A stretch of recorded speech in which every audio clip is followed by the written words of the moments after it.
پس از 15 میلیون مهلت امتیاز برای مهاجران دراز نمی شود، ولی فرمانی نشر می گردد که به رسمیت ضروری مهاجران را ساده تر می کند.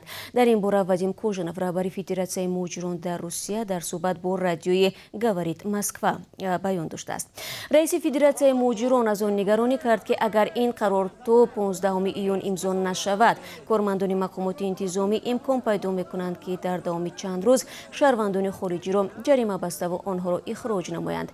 اما پس از نشر فرمان نو، مهاجران برای بیکار کردن قرار جریمه و اخراج به سود مراجعت خواهند کرد.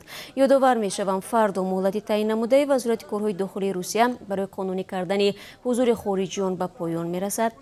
با نظر داشت آنکه پرواز دومی میان دوشنبه و مسکو از 1 اپریل شروع شد، مهاجران تاجیک تا 30 ایون حق درست کردن سندهایشان را دارند. اخراج مهاجران غیرقانونی تاجیک بعد 30 ایون در نظر است.